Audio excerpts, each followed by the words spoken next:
Así damos inicio a la clase del día de hoy. Váyase en su material, por favor, a la página número 31. Página número 31. Página número 31 ahí en su material. Y vamos a estar hablando acerca del profeta Miqueas. Del profeta Miqueas. De ese que vamos a estar hablando en esta noche.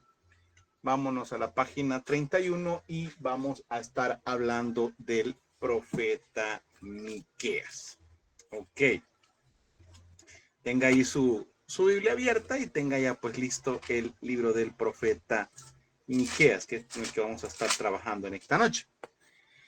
Fíjense que Miqueas significa quien como Yahvé.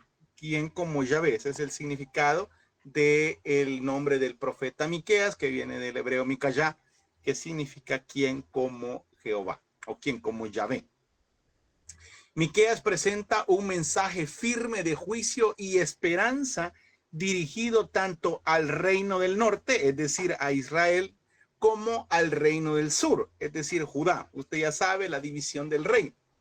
Miqueas fue contemporáneo de Isaías y ministró en un tiempo de prosperidad aparente, pero había una profunda corrupción moral, una profunda corrupción social y una profunda corrupción religiosa. Eso es lo que estaba pues gobernando en ese momento.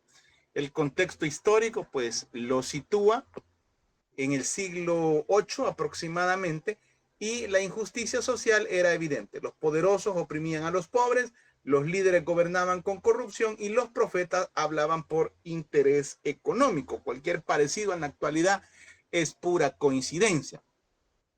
Frente a esta realidad, el profeta Miqueas denuncia el pecado con claridad y anuncia el juicio de Dios sobre las ciudades principales, las cuales fueron Samaria y Jerusalén. ¿Por qué se les conoce a estas ciudades como las ciudades principales? Pues porque eran las ciudades que se habían tomado como las capitales tanto del reino del norte como la capital del reino del sur. El mensaje de Miqueas incluye una fuerte dimensión de esperanza, destacando la restauración futura del pueblo y el establecimiento de un reino de paz. Eso es lo que, pues más o menos, para que tenga una idea, lo que estaba sucediendo. Ahora bien, si entro la mayoría, vamos a ver, prácticamente ya está en la mayoría. Ok. Algunos detalles, hermano. Ya estuvimos publicando las notas, ya les llegó a su correo electrónico por ahí las notas del examen. Hermano, esto sí ya puede seguir. Ok, vamos a ver. Decíamos que la injusticia, que era prácticamente lo que estaba gobernando Israel y Judá, diciendo que servían a Dios, que amaban a Dios, pero vivían en un mundo corrupto.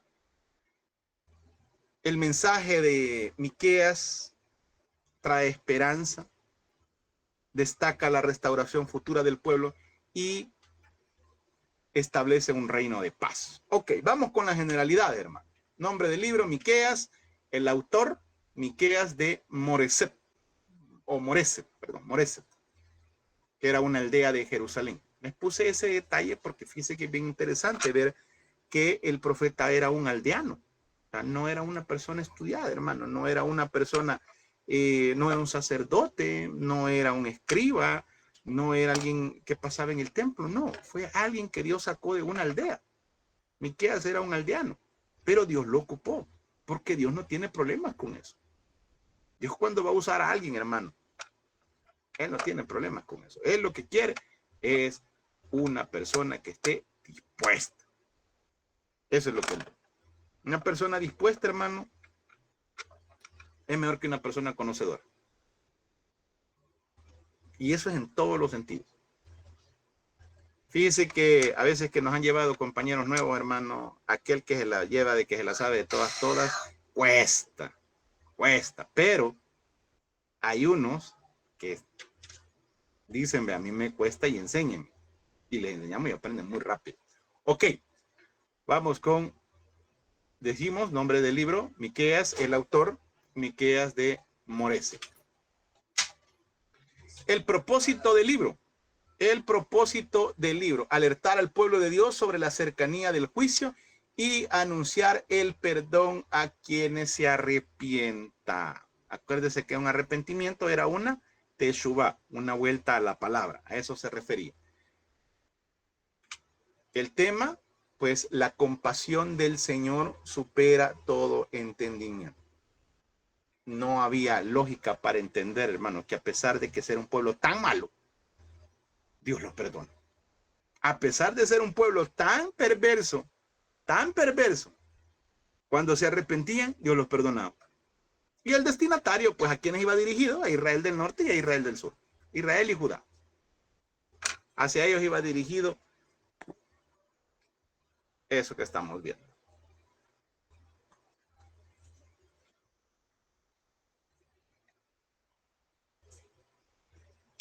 Ok, seguimos.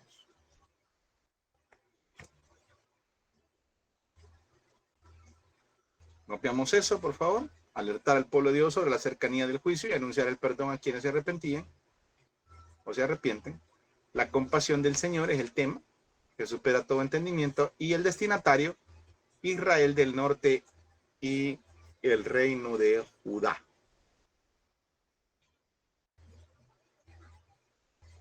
Avanzamos. Fecha de escritura del 704 al 696 aproximadamente. Entre esas fechas fue escrito las palabras claves: hija de Sión, remanente y compasión. Número de capítulos, 7. 7 capítulos se compone el libro del profeta Miqueas.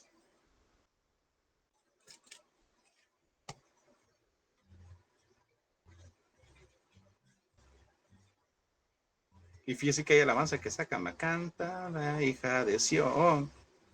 Pero ¿por qué llamaba hija de Sión? ¿Por qué le decían hija de Sión? ¿Qué era Sión, mejor dicho, para comenzar también? Ya lo vamos a ir viendo. Ya lo vamos a ir viendo. Ok, terminamos de copiar eso, por favor, para que avancemos.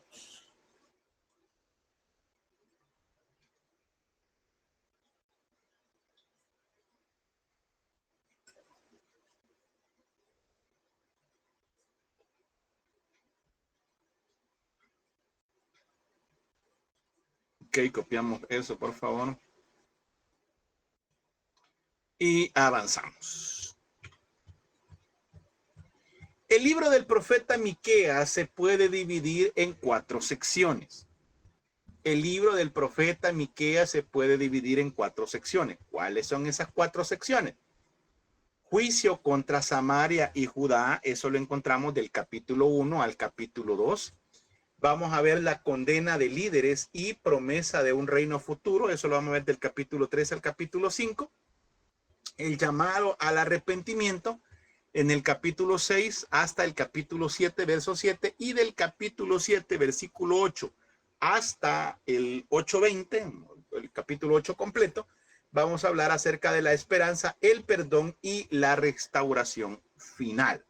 Esas es las 4 secciones en las cuales se puede dividir. Cuando yo le pregunto las 4 secciones en las que se puede dividir el profeta Miqueas, yo quiero que usted me ponga estas que estamos viendo, estas que estamos estudiando. Ok, vamos a avanzar. Vamos a avanzar. Hoy sí entramos en materia, capítulo 1, bueno, el tema 1, vamos a hablar acerca del juicio contra Samaria y el juicio contra Judá. Se anuncia el juicio de Dios sobre Israel y sobre Judá por su idolatría, por su rebelión, por su injusticia, presentándolo como un juez de toda la tierra. Dios es el juez de toda la tierra, hermano. Él puede hacer lo que él quiere y como él quiera. Él es el dueño de esto. Y se describe, ojo con esto, se describe la destrucción de Samaria y se advierte que Judá también sería castigada, mientras se denuncian los abusos sociales y los falsos profetas. Recuérdese que la caída de Samaria se da en el 722 y casi 100 años después, la caída de Judá. La caída de Judá. Primero ajusticiaron a Samaria. Dios todavía en su misericordia con Judá, no quisieron entender, pues bueno, también les va el juicio a ustedes. El capítulo 1 de Miqueas, que si usted ve el tema, dice lamento sobre Samaria y Jerusalén, presenta a Dios descendiendo como juez sobre la tierra. El juicio comienza con Samaria, ya usted sabe, en la idolatría. ¿Se acuerda que vimos que cuando se hace la división del reino, ellos se van a los lugares altos y montan 2 becerros? Ok. Y ellos comenzaron la idolatría. ¿Por qué? ¿Fue culpa de todo de Israel? No del todo. Porque los de Asiria, los asirios, cuando se los llevaron, ellos los mezclaron con otras naciones. Y ellos dejaron la verdadera adoración y también su orgullo. Dijo, ¿para qué vamos a bajar? Perdón, ¿para qué vamos a subir a Jerusalén si nosotros tenemos lugares altos acá? Si nosotros también tenemos a los becerros a los cuales podemos adorar. No solo en Judá podemos ir a adorar. Aquí también lo podemos hacer. No es como allá dicen, no, lo vamos a hacer nosotros a nuestra manera. Mire, yo siempre se lo he dicho. Para adorar y servir a Dios hay una sola manera. ¿Y cuál es esa manera? La que Él dice. Punto. Vuelvo y repito.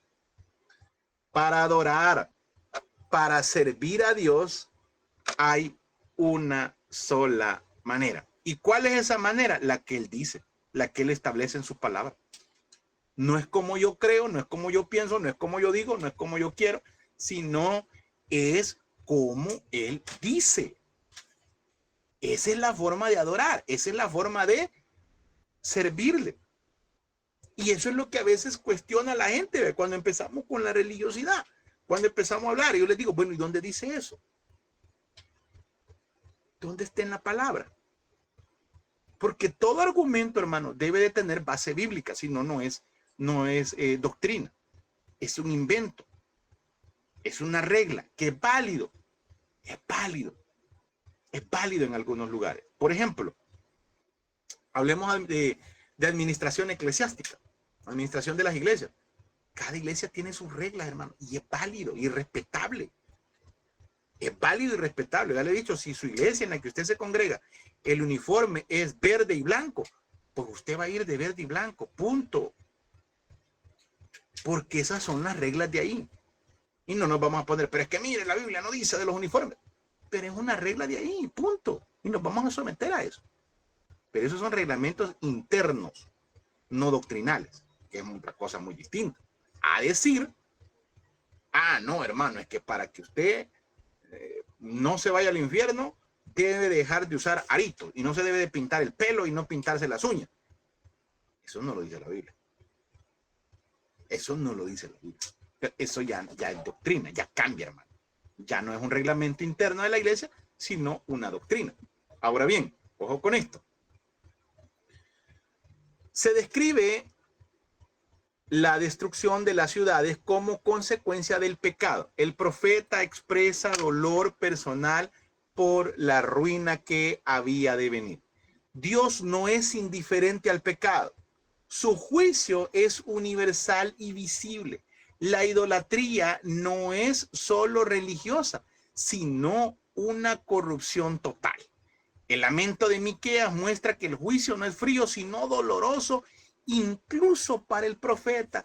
No crea que el profeta estaba diciendo, bueno, me alegro, está bueno que les mande juicio el Eterno porque son desobedientes. No, el profeta se dolía en su corazón. El profeta no quería que el pueblo sufriera, pero el pueblo en su necedad adoraba a ídolos. Y ahí están los 2 becerros. Ahí están los que ellos adoraban. El Eterno les decía, mire, yo les he hecho todo un bien. ¿Pero por qué buscan el mal? Si usted ve a la luz de la palabra, en ningún pasaje bíblico Dios le hace daño a su pueblo. No lo hay.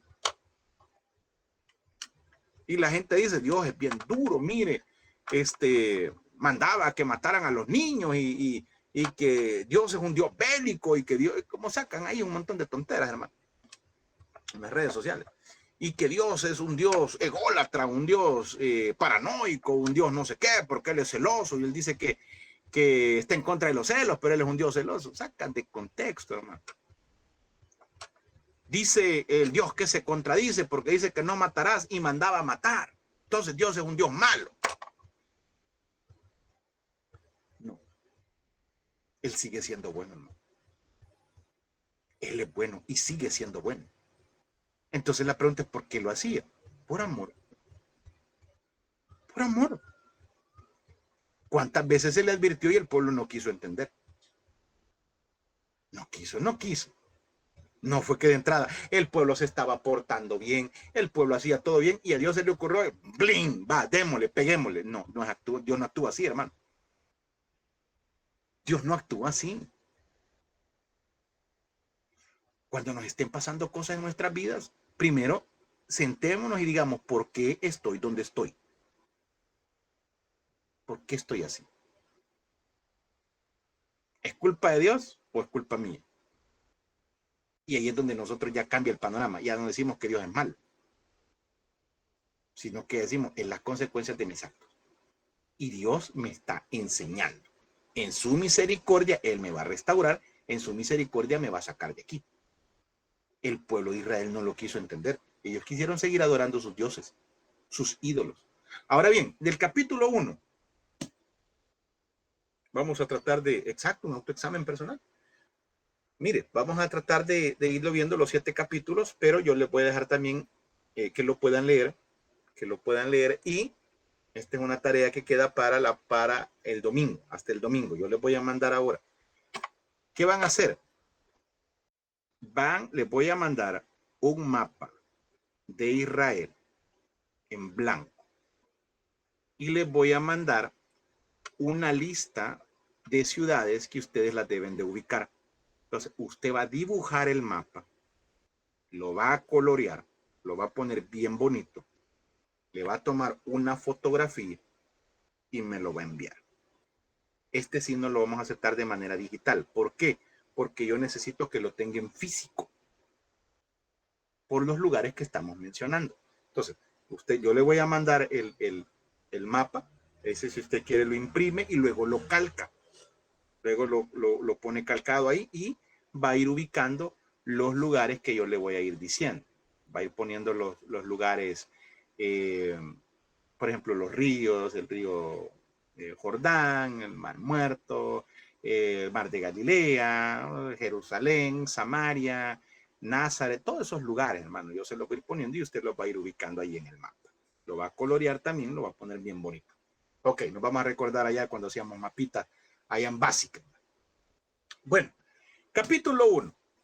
Miqueas, ya dijimos, fue contemporáneo de Isaías, que Isaías profetizó ahí en el año 700, desarrolla su ministerio durante el siglo 8. Dirigía su mensaje principalmente a Judá, aunque también anunció el juicio contra Israel. Mientras Judá disfrutaba de su prosperidad, sus líderes habitaban y se alejaban de Dios. El mensaje de Miqueas denuncia principalmente 2 grandes pecados. Pregunta de examen. El mensaje de Miqueas denuncia principalmente 2 grandes pecados. A lo largo del libro, hermano, Miqueas eso es lo que denuncia. Número 1, la corrupción de la adoración a Dios. Y número 2, la injusticia contra los demás. Eso es lo que Miqueas denuncia. A lo largo de los 7 capítulos, y usted lo va a ir viendo conmigo, Miqueas tiraba duro contra la corrupción a la adoración a Dios.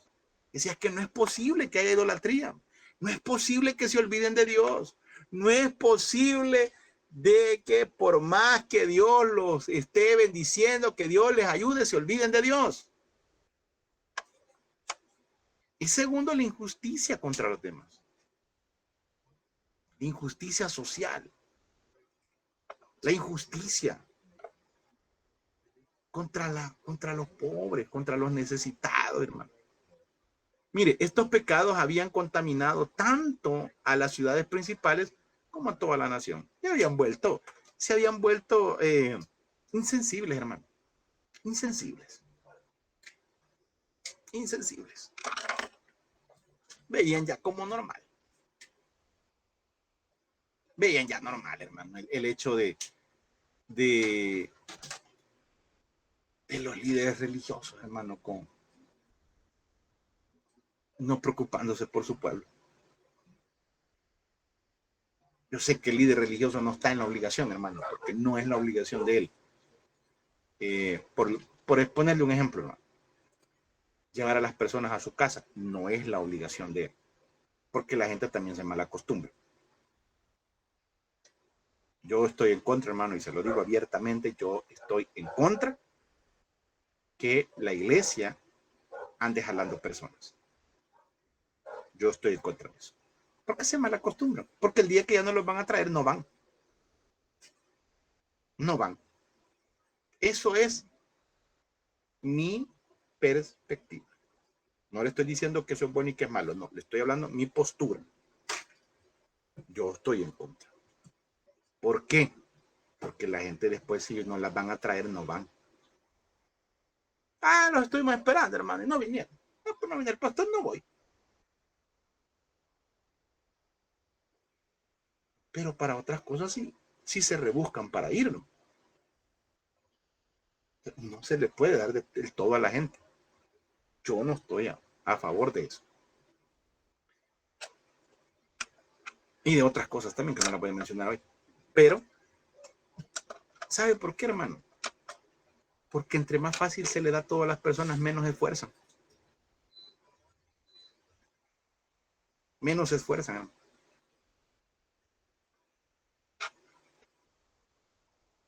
Sí, claro. El que tiene hambre que busque en el yagual. Mire, cuando uno tiene hambre en la noche, hermano, se levanta e inventa qué hace ahí.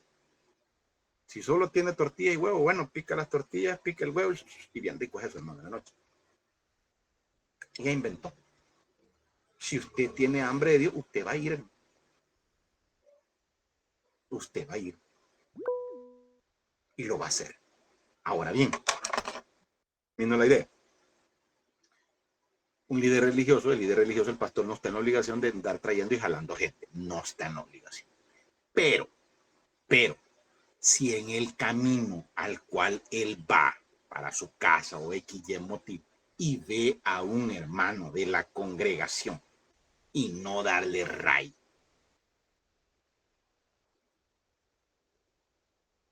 o si le da ray, hermano, no va a colaborar con el combustible, si vas para el mismo lado.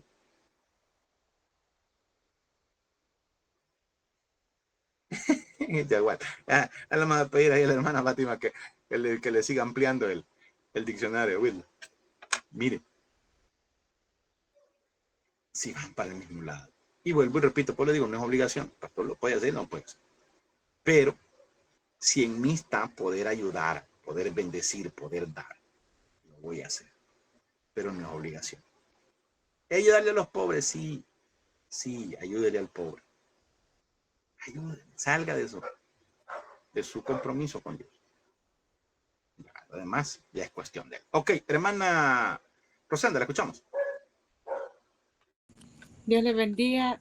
Sí, yo creo que eso que usted acaba de tocar es bien importante porque ahí depende bastante del líder, porque hoy en día bastante, digamos, los pastores, o sea, gracias a Dios, ¿verdad? Hay medio de transporte para poder movilizar a las personas, pero también se ve esa parte de que, digamos, en el caso para ir a Metrocentro sí tienen, pero para pagar, digamos, un Uber, digamos, si no quieren caminar, ahí no tienen. Entonces uno se vuelve carga de la congregación.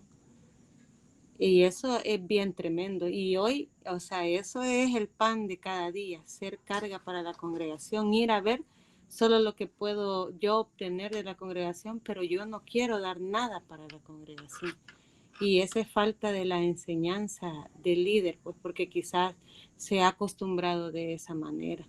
Y por eso es que ahora vemos que ya no nos gusta caminar, ya no nos gusta ofrendar, no nos gusta diezmar, no nos gusta hacer nada, sino que vamos solo a sentarnos y a ver qué recibimos nosotros. Pero nosotros no queremos dar nada.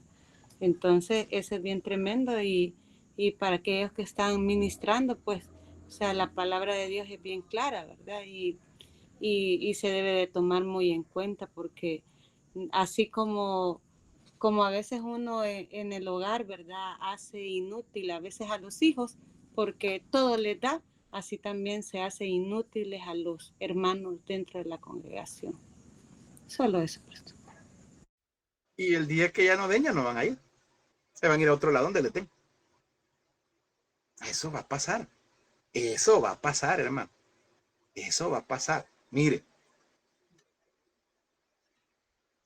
no me quería meter tanto, pero vamos a tocar este tema un rapidito.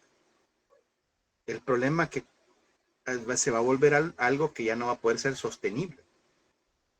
Y la gente va a estar yendo por lo que se le dé y se va a mal acostumbrar. Pero es que la iglesia está en la obligación de dar, está en la obligación de bendecir al necesitado. Pero, decía un dicho por ahí, si usted le da un pescado a una persona, va a comer una vez. Pero si usted le enseña a pescar, va a comer toda la vida. Si yo mal acostumbro a la gente en mi congregación a tenerle siempre una bolsita de alimentos, yo no estoy diciendo que es malo, no. Pero ya no van a buscar a Dios, sino que van a buscar al hermano que le da eso. Y hoy me dieron el culto, en aquella iglesia me dan una bolsa más grande, me voy a ir para allá mejor. Y como las iglesias con tal de llenar, hermano, regalan lo que sea. Regalan lo que sea. Otra cuestión, y eso me pegó y duro en la clase, hermano. En la clase, yo estaba dando clases en 3er grado. Y estábamos hablando cuando sí, se enoja. Y lo peor que, bueno, mire, la gente siempre va a enojarse por todo, hermano, por todo y por nada. Así es el salvadoreño y así es el ser humano. Cuando aquí pasaron regalando, hermano, ¿se acuerda aquella canasta para lo de la pandemia? La gente hasta lo votó. No, que yo no quiero eso. Dije, entonces, pues, ¿qué quieren? Y no estoy del partido político de ninguno, hermano, no, pero así es el ser humano. Mire, y estábamos dando la clase con los niños y vea con esto. Decía que cuando a Jesús lo presentaron en el templo, ellos llevaron una ofrenda. Y cada vez que se presentaban al templo llevaban ofrenda. Siempre. Porque ellos aprendieron a darle a Dios. Porque darle a Dios es algo que a mí me va a traer beneficio. Cuando yo le doy a Dios, Él no se va a quedar con nada. Con nada. Y yo siempre se lo he dicho hasta a la gente. Pruebe y vea. Si donde usted está sembrando es tierra fértil, Dios lo va a bendecir. Porque hay lugares donde usted ofrenda y diezma y nada, Dios no se lo regresa. Porque Dios dice, no es ahí. Y cuando usted empieza a sembrar, hermano, en lugares que Dios lo da, exacto, Dios se lo regresa, hermano. Y lo regresa el doble, lo regresa como Él debe de ser. Regálame un segundito, por favor.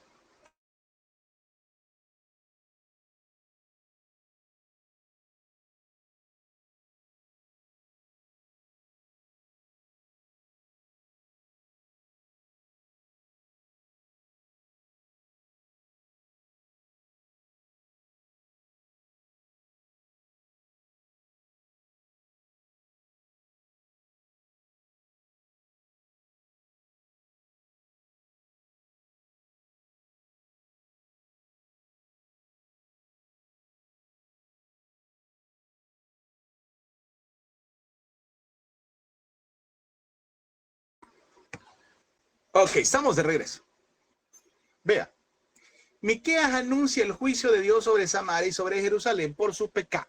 Samaria fue destruida en el 722 y Judá totalmente en el 586. También mostró cómo la mala influencia de ciudades como Laquis podían llevar a otros al pecado. El juicio traería destrucción, sufrimiento y cautiverio.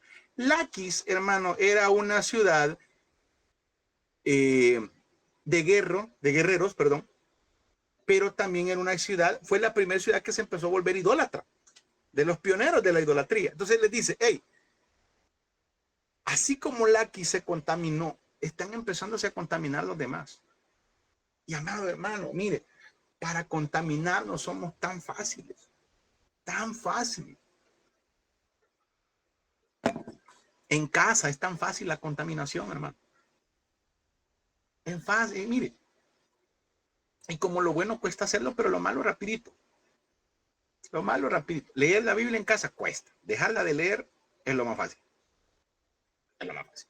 Pero así es, hermano. Entonces, identifiquemos nuestro laquis, identifiquemos aquello que nos ha estado atormentando, molestando o desviándonos, ¿vea? Y cambiémoslo. Cambiémoslo. El capítulo 2 habla de la injusticia social y la falsa seguridad. Vea, se denuncia a quienes oprimen a otros, especialmente quitando tierras y abusando del poder. El pueblo rechaza la verdad y prefiere mensajes agradables. Aún así, se anuncia una futura restauración para el remanente. Se lo voy a volver a leer esa parte. El pueblo rechaza la verdad y prefiere mensajes agradables. Una persona que hace varios años que hablábamos acerca de la salvación. Pero es que miren, me dijo, sí, como usted solo dice una oración, ya salvo. Y yo le dije, no, es que la Biblia no enseña eso. ¿Sabe qué me respondió esa persona? Mire, me dijo, yo le voy a seguir creyendo al pastor general. Perdón que lo diga, pero así fue como me lo dijo. Y mire, me dijo, sí, mire la gran iglesia que él tiene y usted una iglesia chiquita, mejor le voy a creer a él. Haga lo que usted quiera. Haga lo que usted quiera. Haga lo que usted quiera. Vea qué tipo de mensaje quiere escuchar. Y pues siempre le he dicho, no obligo. Yo solo presento el mensaje y usted decide qué creer, hermano. ¿Qué creer? ¿Qué creer? Cuando a veces hemos enseñado cosas aquí en el seminario, y gracias a Dios no fue con este grupo, hermano, no con otros que estoy viendo por ahí. Decían ellos, es que me cuesta creer esto. Claro, si era renunciar a todo lo que les habían enseñado. Pues. Era decir, hey, lo que a mí me han enseñado es mentira. Entonces, hay gente que dice, no, es que mis raíces, mi ombligo, lo que me enseñaron, no lo cambio. Siga creyendo lo que ellos quieren. Siga creyendo lo que ellos quieren. Pero el mensaje de Dios es uno. Ya le doy la palabra. El pecado aquí es estructural, social, la injusticia económica refleja una ruptura moral profunda y también se expone el peligro de buscar líderes que digan lo que uno quiere oír. Aquel que dice, no, hermano, hombre, no hay problema. Mire, si usted ofrenda 10, Dios le va a dar 1000. ¿Cuántos príncipes? ¿Cuántos? Y ponen títulos, hermano, y ponen cosas. Mire, yo siempre le he dicho, el negocio más redondo es la religión. Es el negocio más redondo, hermano. Y la gente que la ven con posibilidades económicas las ponen en puestos. Líderes en acomodación y se creen los dueños, hermano, de los puestos. Pero esto no es nuevo. Hermana Rosanda, ¿la escuchamos? Con lo que estamos viendo, solo quería leer Miqueas 3:5. Dice, así dice la palabra. Así ha dicho Jehová acerca de los profetas que hacen errar a mi pueblo y claman paz cuando tienen algo que comer, y al que no les da de comer proclaman guerra contra él. Eso. Lastimosamente, en muchas iglesias, no digo todas, pero si usted es chero del pastor y usted lo ayuda y usted le da, usted va a estar.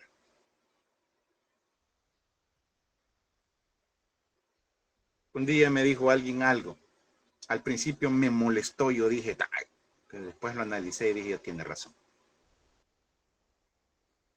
Me dijo, Uribe, si tu pastor no te conoce por tu nombre y no sabe ni siquiera dónde vivís, él no es tu pastor. Él es un predicador. Al principio me molesté, hermano. Pero con el tiempo dije, tiene razón. No estoy diciendo que sea malo, hermano. No, yo quiero que me entienda esta parte. Pero,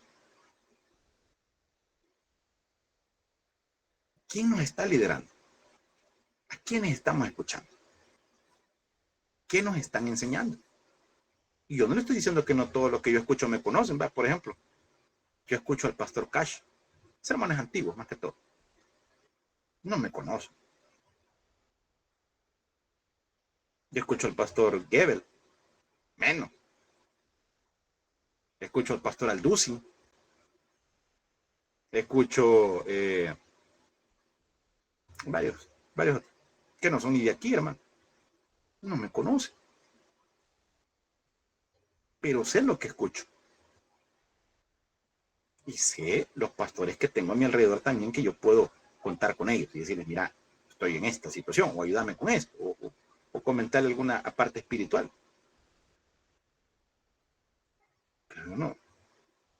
Yo de la prosperidad y que hagamos negocio y que vendamos y que franquicias y que demos puestos. No, eso conmigo no va. Que alquilemos la iglesia para que, como hubo una persona que me dijo cuando teníamos la iglesia en Merdiote, aquí tengo a los hermanos que no me dejan mentir. No, pastor, me dijo, si aquí hay un negocio redondo, alquílela, me dijo, para una cosa que ellos tenían por ahí. Mire, te va a entrar billete, me dijo. Yo solo me le quedé viendo. Ganas de pescociarlo me dieron, ¿no? Pero le dije, no. ¿Por qué no? Si mire, aquí va a sacar billete. Y me dice, yo le voy a dar el contacto. Y yo ahí creo que me dijo, le voy a dar el contacto, me dice, y usted solo me da una tajada y lo demás es suyo.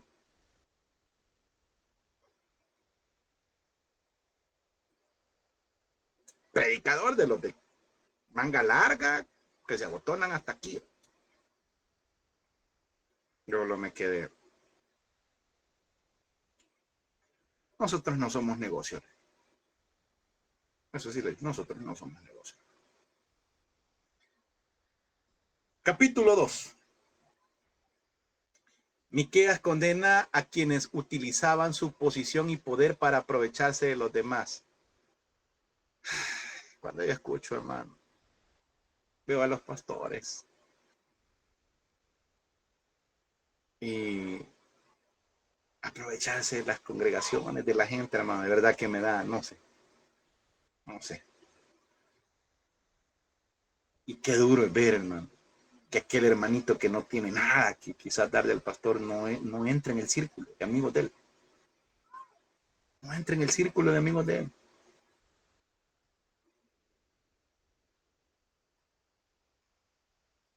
Qué feo fue una vez ver, hermano, una persona, una ancianita que le llevó unos aguacates a un pastor.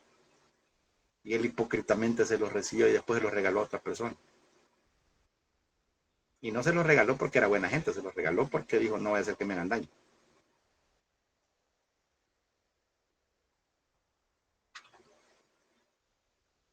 Cosas que se dan. El ejemplo de Acab y Jezabel ilustra cómo la codicia puede llevar incluso al abuso y al asesinato. Y en nosotros está, hermano, poder denunciar estas cosas. Ahora ya si la gente quiere creer y quiere hacerlo, pues que lo haga, hermano. Ya nosotros ya no podemos hacer nada. Pero no poder llegar a las iglesias y decir, hermano, siembre una obra, siembre su casa, siembre su carro. No. O el hermanito consiguió un carrito, allá va el pastor y le pone manos y decirle, hermano, esto es para la obra de Dios. ¿Por qué? Si él lo quiere poner, bueno, y si no lo quiere poner tampoco. No es obligación, hermano. Mire, o como una casa, va, recién la persona la alquiló y decirle, vaya, hermano, aquí no sería una casa de oración. Deje que Dios le hable a la persona. Que sea Dios el que lo diga, no el pastor.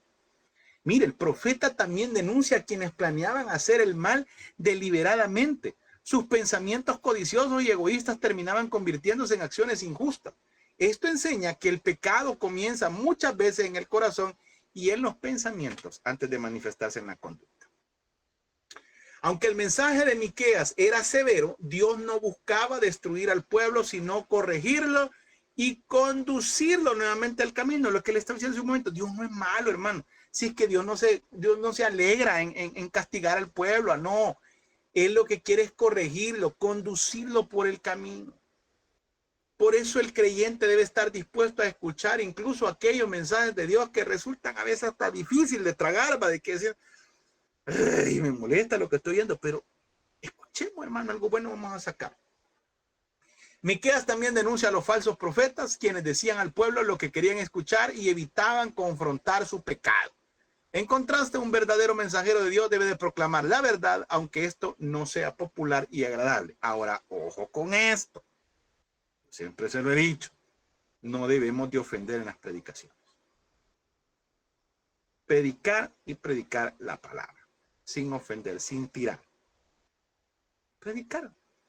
Punto. Finalmente, el capítulo ofrece un mensaje de esperanza. Dios prometía reunir nuevamente a su pueblo después del cautiverio y señalaba hacia la futura reunión de los creyentes bajo el gobierno del Mesías. Le dice, bueno, 70 años van a estar cautivos, van a regresar nuevamente a Jerusalén, van a restaurarlo, pero ese no es el fin, sino el reino mesiánico, que ese va a ser el reino milenial. Luego vamos a hablar acerca de la condena de los líderes y la promesa del reino futuro. Se denuncia con fuerza la corrupción de los líderes, gobernantes, sacerdotes y profetas. Mire qué interesante, hermano, porque el clero siempre ha estado de la mano con los líderes de los países. Ahí aparecían muchos pastores, hermano, queriendo ser, perdón la palabra, lambiscones de los gobiernos. Vamos a orar por el presidente. ¿Para qué? Para que lo vean. Queremos una comisión del presidente para que la iglesia evangélica. ¿Para qué? Es que Dios no nos ha mandado a eso. Dios ha mandado a orar, sí, pero no andar metido en la política. La iglesia no debería hablar política en el púlpito, hermano. No debe de hablar de política en el púlpito. Ni condenarla, ni... No. Es que denunciamos las injusticias sociales del gobierno.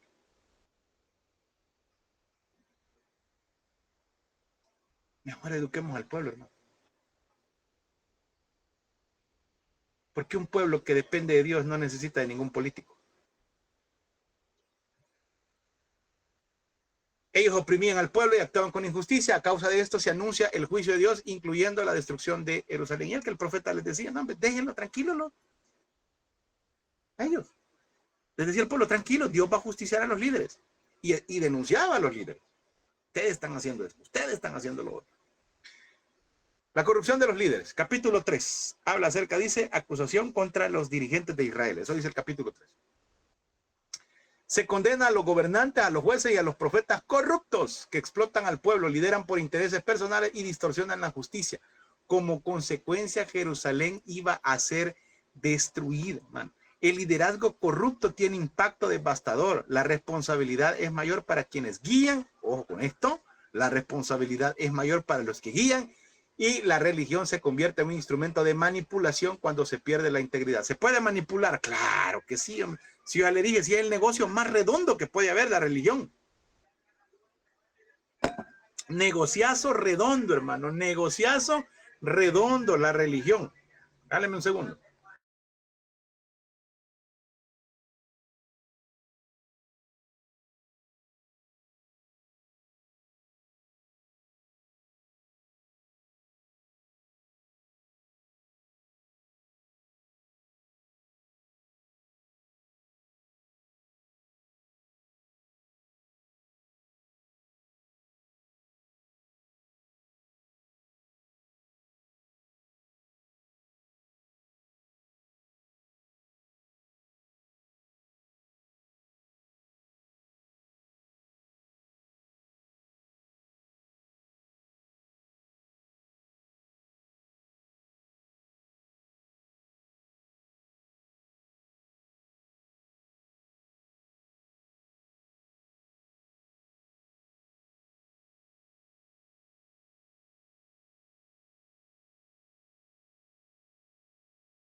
Ok, estamos de regreso nuevamente. Decíamos que la religión es el negocio redondo, hermano, y se puede manipular a las personas. Es que se puede manipular, se les manipula, se les hace creer cosas que no son. Y por eso, entre más ignorantes es las personas de la Biblia, más manipulables son. Mientras más ignorantes son, la gente mayor cree las cosas. Cree infalible a los pastores.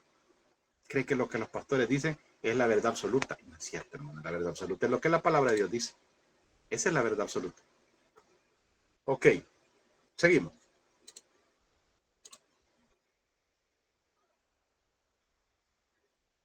Miqueas denuncia fuertemente la corrupción de los líderes, los sacerdotes, los profetas. Ellos tenían la responsabilidad de enseñar el bien y el mal al pueblo, pero no se dedicaron a servir y llegar al pueblo, sino que ellos trataban de obtener beneficios personales. Y usted ve que eso no cambia, hermano.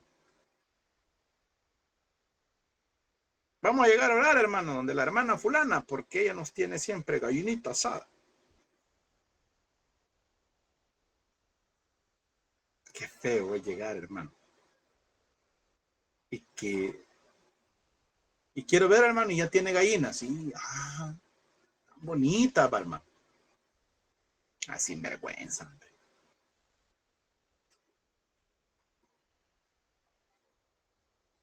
Hermano, y la cosecha ya va a estar. Sí, hay que bendecir al profeta, hermano. No sé, sin vergüenza, hombre. No sé, sin vergüenza. Y lo digo abiertamente, hermano. Lo digo abiertamente. Pulso tienen de ganar el almuerzo. Mi abuelita nos decía a nosotros, las visitas tienen que ser cortas y nunca a la hora del almuerzo. Nunca a la hora de la comida. Porque usted no sabe si así las personas no tienen.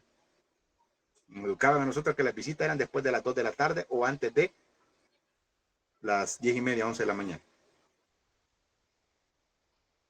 Así. Tenía otra abuelita que decía, las visitas no aburren, decía, pero atrasan. Ok. El profeta enseña que los líderes espirituales tienen una responsabilidad especial porque sus decisiones y enseñanzas pueden influir en muchas personas. Deben conocer la palabra de Dios, enseñarlas correctamente y respaldadas con su propio ejemplo. Usted y yo estamos en la obligación, ojo con esto, de enseñarle a la gente a que piense. Por eso nosotros aquí transmitimos y motivamos una fe pensante, una fe razonada. No porque, ay, que a mí es el pastor me enseñó. No. Y yo ya le he dicho, el día que usted diga, es que el pastor Uribe así me enseñó, pero es que con la Biblia le voy a dar yo. No debe decir así. La Biblia dice. La Biblia dice. No es lo que nosotros enseñamos. Es lo que la Biblia dice. Ok, seguimos. Miqueas también condena a los líderes que carecían de compasión, explotaban al pueblo y después pretendían acudir a Dios únicamente cuando necesitaban ayuda. Esto demuestra que no debemos buscar a Dios solamente en momentos de dificultad, sino depender de Él continuamente. Y eso es lo que le estaba diciendo hace un momento, hermano. No le enseñamos al pueblo a depender de los líderes, enseñémonos a depender de Dios. ¿Los vamos a bendecir? Sí, hermano, hay que bendecir a aquel hermano que usted ve que está pasando por una dificultad. Pero también enséñele a buscar de Dios. Enséñale, hermano. Porque muchas veces también, hermano, ojo con esto, disfrazamos la espiritualidad de haraganería. Es que yo paso en la iglesia, hermano, sirviéndole a Dios. No, vaya a trabajar primero. Es que fíjese que yo quiero un trabajo que no me interfiera en mi servicio con el Señor. No, usted es haragán. No quiere trabajar. Lo digo abiertamente, sí. Sí. Sí. El trabajo es una bendición, hermano. El trabajo es una bendición. Pues que disfrazamos, hermano. No, es que no quiero que me interfiera con mi relación con Dios. Si no tiene ningún problema, hermano.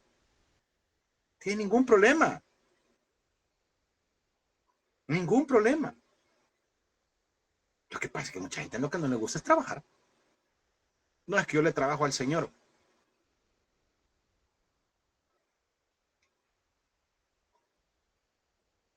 Y yo también digo a los hermanos, fíjense, cuidado, no se deje engañar de los pastores. Porque muchos pastores, hermanos, se aprovechan de los hermanos, los tienen en la iglesia mientras les son útiles.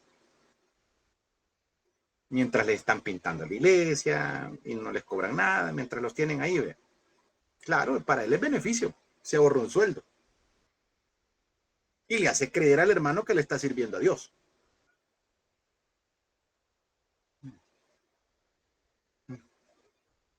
Al día que el pastor ya no lo necesite, lo va a desechar.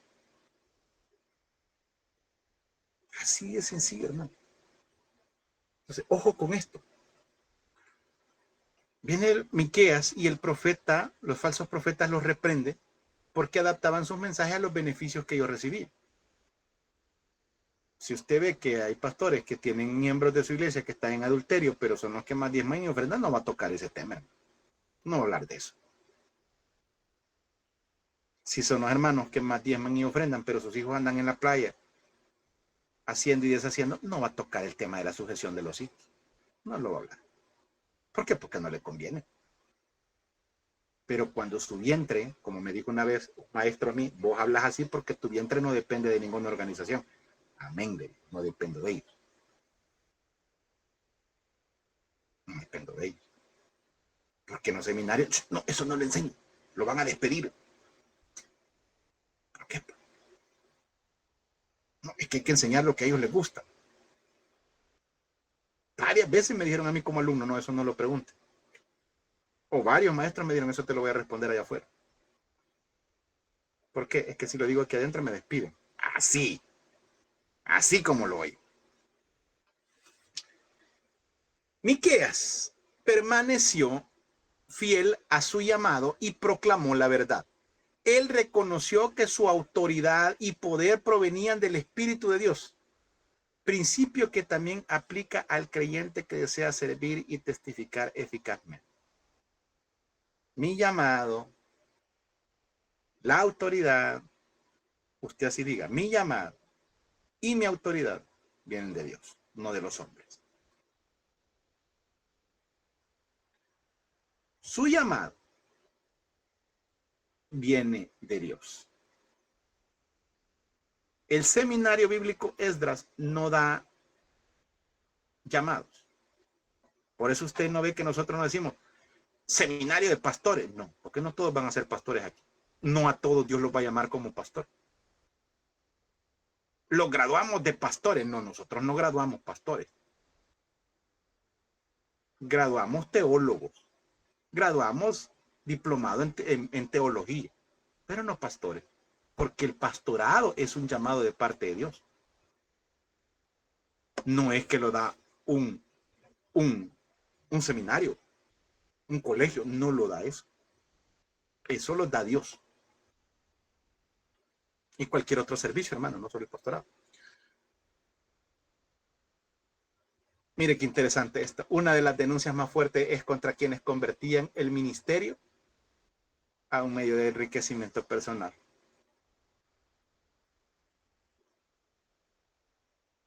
Ay, no, ¿y para qué voy a trabajar? ¿Vea? Sí, puedo vivir de las ofrendas, de los diezmos. Los diezmos son para el pastor y las ofrendas son para la iglesia. Redondito el negocio. ¿Puede un pastor vivir de eso? Si Dios lo ha llamado, sí. Si Dios lo ha llamado. Si Dios lo ha llamado. Y si Dios lo ha llamado, lo va a sostener, hermano. Punto. No necesita andar en cada culto. Ay, hermano, hay que ofrendar porque acuérdese que la iglesia tiene gastos y el pastor tiene gastos. No necesita decirlo, hermano. No necesita decirlo. Y tampoco como un enriquecimiento. La gente me sigue preguntando, ¿y cuándo vas a cobrar? No le puedo decir nunca porque no sé si Dios va a cambiar los planes, pero por lo menos hasta ahorita no me ha dicho nada el Señor que cobre.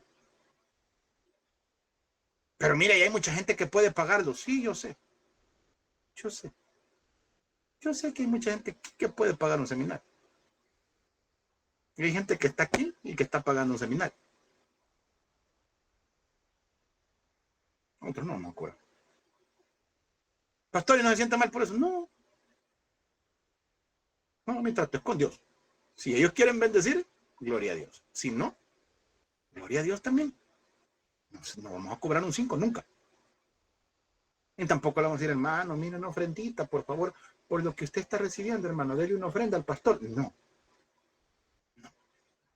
Dios va a tocarle el corazón a usted. Y si no se lo toca el corazón a usted, se lo va a tocar por otro lado a otra persona, hermano, punto. Así de sencillo. Van a haber 4 personas que van a estar 4 años aquí y nunca van a dar ni un 5. Gloria a Dios, hermano. Si es que este seminario no es para enriquecimiento. Y hay gente que ha sembrado y ha bendecido. Gloria a Dios también. Y Dios los ha bendecido. Gloria a Dios también. Ahora, ojo con esto. Miqueas advierte contra los sobornos y contra permitir que quienes tienen dinero controlen o manipulen a los ministros, cosa que aquí pasa. Hubo uno que le dijo al pastor donde yo estaba, era el que le daba ray. Y como era él quería el culto de jóvenes, yo lo tenía. Mi hermano, yo creo que el hermano Uribe no debería estar ahí, ¿verdad? Pues sí, porque necesitan alguien más de experiencia y que no se cae, que allá. No, él me dieron en la nuca, hermano. A los 10 él quería el pastorado de jóvenes, no aguantó ni 2 meses aguantó. No, sí que la gente ve la fama, lo bonito, ¿verdad? El dirigir, pero el precio que lleva esto.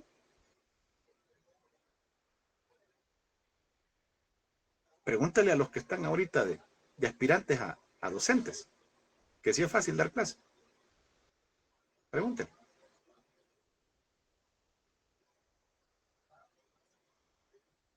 Se los digo con mucho respeto y con mucho amor, hermano. No es lo mismo. No es lo mismo. Y cuando ya le toca dar la clase, empieza como que es Moisés, trabó. ¿Qué otro rollo?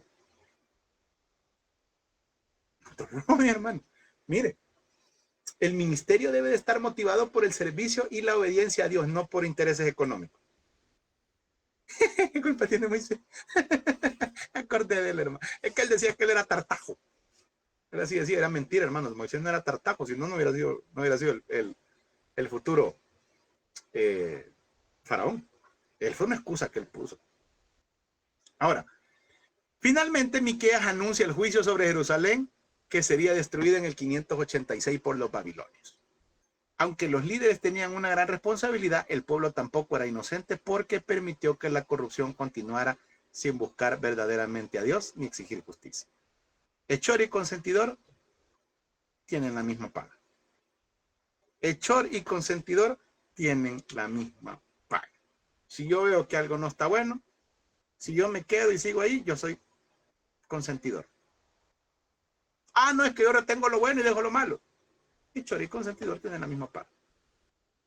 Si yo veo que algo a mí ya no me alimenta, yo me voy. Yo me cambio.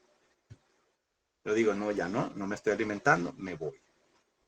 Ahora, ese soy yo. Ahora, veamos. La restauración futura y el reino de Dios. Se presenta una visión de esperanza, Jerusalén será exaltada, las naciones vendrán a Dios y habrá paz, aunque el pueblo sufrirá y será restaurado. Se introduce una verdad escatológica, Dios transforma el caos en orden y la restauración no solo es local, sino global y el sufrimiento es universal y es final. Lo que está diciendo, él está hablando ya del futuro glorioso de Sión, lo que le acabo de estar explicando hace un momento, el reino mesiánico. El capítulo 4, Miqueas anuncia que en los últimos días establecerá su reino, un reino de paz, un reino de bendición, un reino donde Dios va a dirigir y el cual él ha prometido que va a llegar. Dios dice que iba a restaurar a su pueblo y que lo haría regresar a su tierra, es una promesa que les ha dado, dice Dios va a florecer el desierto y su pueblo va a volver de las naciones a establecerse nuevamente allá en Israel. El capítulo muestra así dos realidades seguras: el juicio para quien rechaza a Dios y la restauración y la bendición para quienes le obedecen. Sencillo el capítulo 4. Capítulo 5, hermano, anuncia que un gobernador iba a nacer en Belén y que iba a traer paz. Aunque habría conflicto, Dios le iba a dar la victoria y iba a purificar a su pueblo. Este capítulo es claramente mesiánico, el capítulo 5.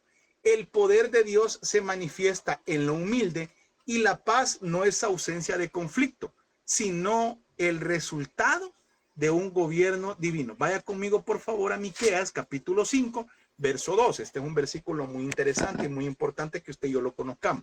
Miqueas 5:2.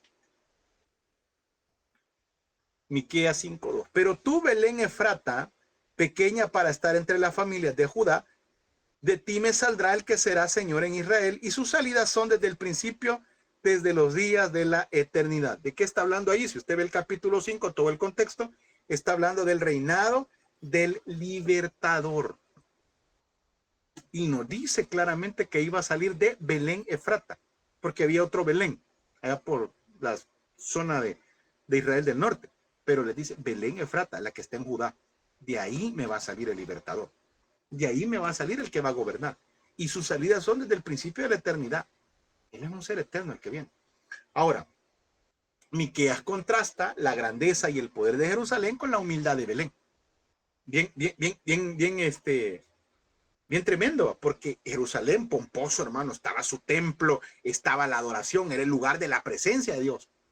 Pero también estaban los campos de Belén, que era una ciudad humilde, sencilla. Era la ciudad donde se criaban a los corderos que se iban a ocupar en el sacrificio. Los pastores estaban por ahí, hermano. Por eso, cuando el ángel se aparece a los pastores de Belén, a las personas humildes, a los sencillos. A ellos se les apareció primero. Y por eso ese contraste en Miqueas. Jerusalén, la pomposidad, pero también Belén.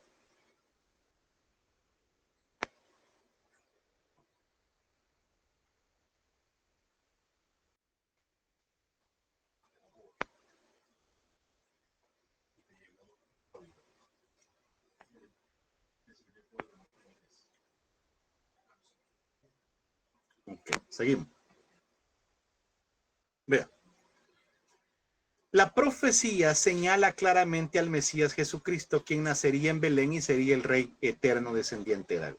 Aunque estaría en la historia como hombre, su existencia es eterna y su reino nunca iba a tener fin. Miqueas también anuncia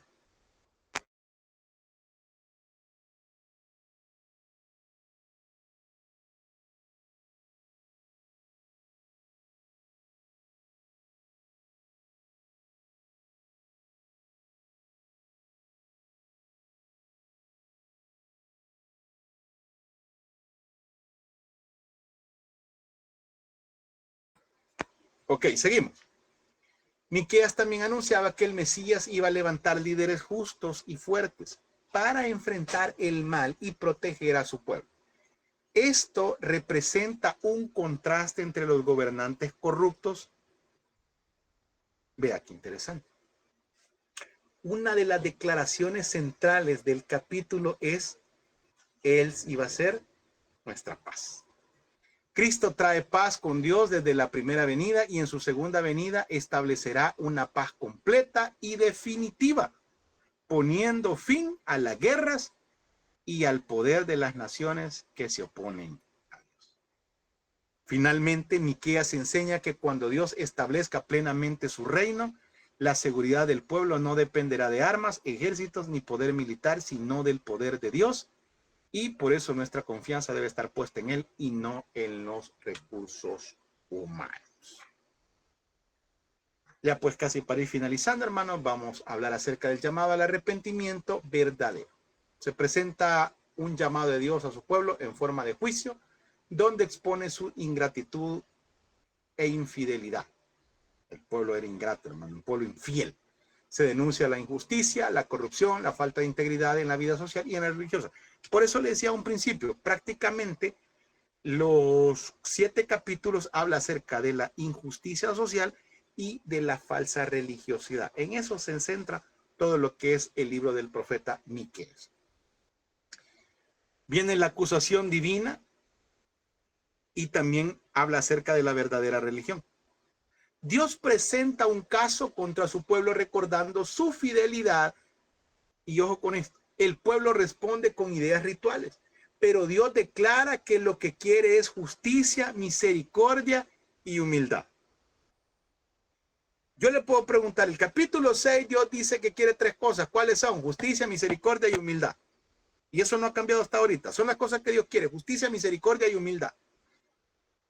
Se redefine la espiritualidad, no es ritual, sino una vida ética y racional. Lo que yo siempre le he compartido, hermano, no es el ritualismo, no es lo ritual, es nuestra vida ética y moral. Es en la forma en que nosotros nos comportamos, nos llevamos, convivimos con los demás. Porque yo no puedo, hermano, pasar todos los días en la iglesia y mi vida ética, moral, estar por los suelos. De nada me sirve. De nada me sirve pasar metido todo el domingo en la iglesia si yo no me llevo bien con nadie. De nada me sirve. No hay una vida ética, moral. Y mire, muchas veces nos excusamos. No, es que ellos son los culpables. Fíjese que cuando una persona es buena gente, es raro que aún la gente mala se lleve con ella.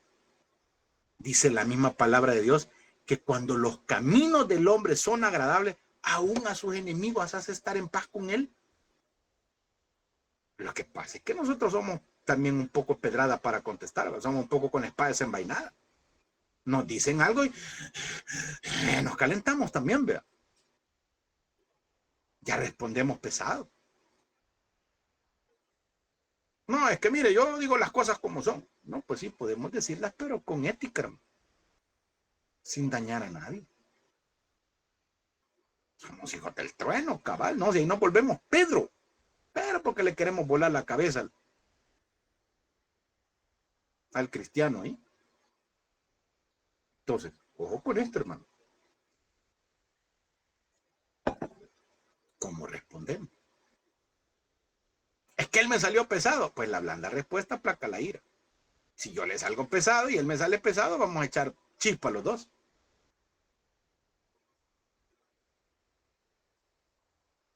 Si él me contesta pesado y yo le salgo con sarcasmo, ¿qué cree que va a pasar? No se puede. Y de nada sirvió pasar todo el domingo en la iglesia. Así como decía aquel Daniel, va todo el domingo. De nada nos sirvió, hermano. Miqueas presenta a Dios como un juez que lleva a su pueblo a juicio. ¿Por qué? Por su infidelidad. Después de las promesas de esperanza del capítulo 4 y 5, los capítulos 6 y 7 muestran el pecado del pueblo, anuncian el castigo y hacen un llamado al arrepentimiento. Dios le recuerda a Israel su fidelidad y amor a lo largo de la historia. Las montañas son presentadas como testigos del juicio, mientras Dios pregunta qué mal les había hecho para que se apartaran de él. La respuesta es clara, Dios siempre había actuado con justicia, paciencia y misericordia. Lo que yo le decía hace un momento, ¿qué mal nos ha hecho Dios? Ninguno. Ninguno, hermano. Dios no es malo. Dios no es malo. El pueblo intenta responder pensando que puede agradar a Dios mediante sacrificios y rituales religiosos. No, que no, hermano, traigo la ofrendita y Dios lo va a ver con amor. El servicio a Dios. No. No. Mientras no estemos en paz con nuestros semejantes, nuestro servicio a Dios no sirve. No sirve. Nuestro servicio a Dios no sirve mientras no estemos en paz con nuestros semejantes. Obviamente hay personas con las que usted no va a poder estar de acuerdo nunca porque ellos son el problema. Eso es obviamente normal. Pero en lo que, por eso el mismo Jesús dijo, en cuanto sea posible, en cuanto esté a nuestro alcance, estar en paz con todo. Si de nuestra parte, en nuestras manos está poder estar en paz con los demás, tratemos de hacerlo. Pero ya el sarcasmo a un lado, hermano. Fíjese que el capítulo 6, versículo 8, es el resumen de todo. ¿Qué es lo que Dios pide? Y esa es una pregunta de examen. ¿Qué es lo que Dios pide según el capítulo 6, versículo 8? Vea lo que dice, lo leemos. Oh hombre, Él te ha declarado lo que es bueno y lo que pide Jehová de ti. ¿Qué es lo que Él pide? Hacer justicia, amar misericordia y humillarte ante Dios. Esas son las tres cosas que Dios pide. Dios no pide actos religiosos externos. Él pide tratar con justicia a los demás, practicar la misericordia y caminar en humildad ante Él. Cuando dice aquí el versículo, hermano, solamente hacer justicia es ser justos. ¿Y qué es ser justo? Hacer lo correcto. Mientras yo hago lo correcto, estoy haciendo justicia. Estoy siendo justo. Ah, es que yo voy a ser justo. ¿Justo para quién? ¿Para mí? No, una cosa es hacer lo correcto. Es que Él me hizo, yo también se lo voy a hacer. ¿Es correcto? No.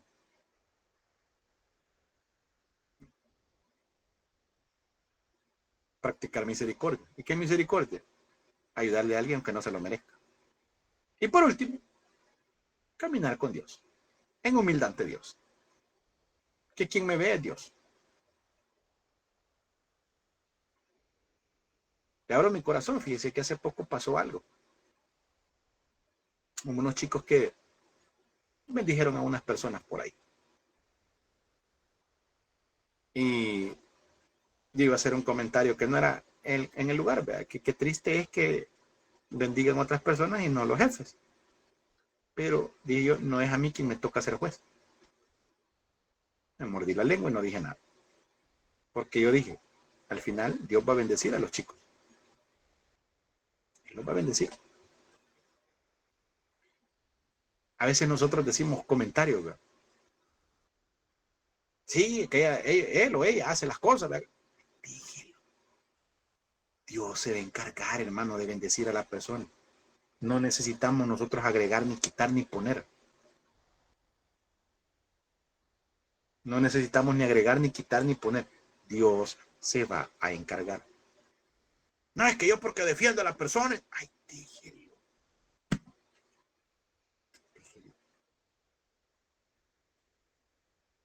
Mire, es como cuando nosotros regalamos dinero. Vaya, esto es suyo, no lo ande gastando en otra persona.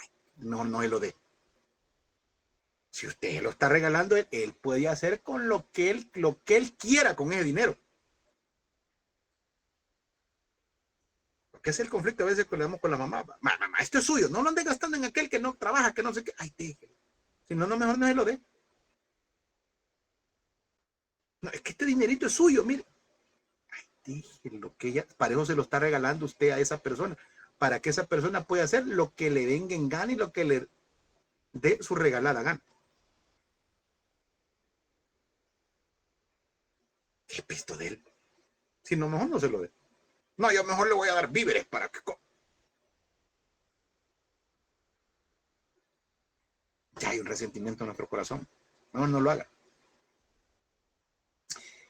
Finalmente, Miqueas recuerda los malos ejemplos de Omri y Acab. Los reyes.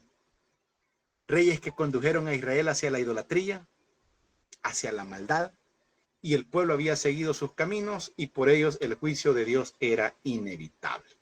Ya para ir finalizando, vamos a meterle nitro, ¿no? El capítulo último, el 7, es un cierre lleno de esperanza, donde el pueblo expresa la confianza en Dios y a pesar de la aflicción se afirma que aunque haya caída y disciplina, Dios les iba a traer una luz de esperanza. El profeta describe una sociedad completamente corrupta, sin embargo expresa su confianza en Dios, quien perdona, restaura y muestra misericordia. El capítulo combina realismo y esperanza a pesar del colapso moral. Dios sigue siendo fiel y la gracia tiene la última palabra. Miqueas 7 comienza describiendo una sociedad corrompida por el pecado, lo que le acabo de estar explicando. Habla de que ellos habían hecho una injusticia increíble, justicia hasta en sus propias familias, y el profeta lamenta la falta de personas verdaderamente rectas y muestra cómo el pecado había afectado profundamente a toda la sociedad. Pero a pesar de todo eso, a pesar de la corrupción, Dios no iba a desechar para siempre a su pueblo. Iba a llegar disciplina, pero para conducirnos a una restauración. Cuando Dios disciplina no es porque no nos ame, es porque quiere restaurarnos y llevarnos al camino que a Él le agrada, al camino que Él quiere hacer. Miqueas destaca especialmente la fidelidad y la misericordia de Dios.